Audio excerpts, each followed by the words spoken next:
មិន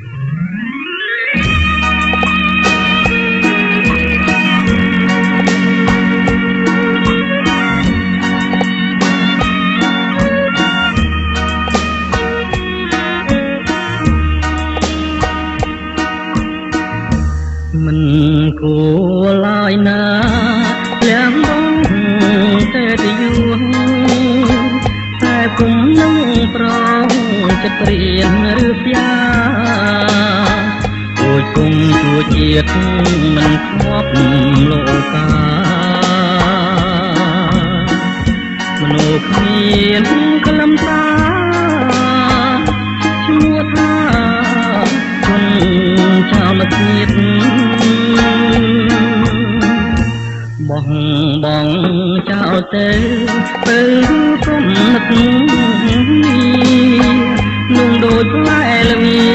គុំយកខ្លួនទៀតនឹកបោកប្រាំខ្លាចដោគ្រប់គ្នា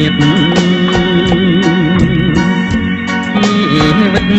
ក្រគ្រៀតស្គាល់តែក្តីអន្តរាយប្រណងធ្វើអ្វីអាឡ័យអ្វីទៀត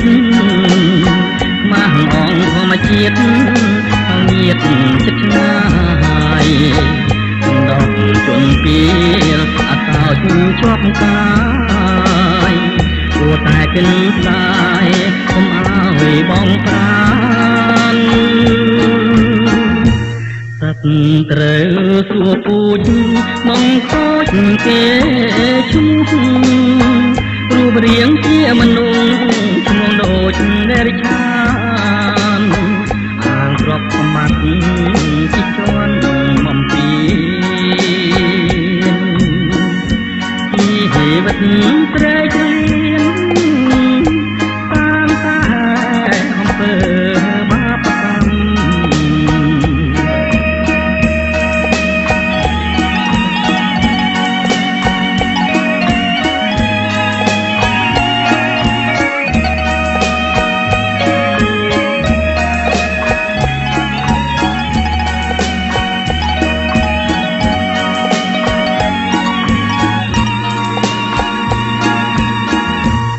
ត្រូវសួរពូជ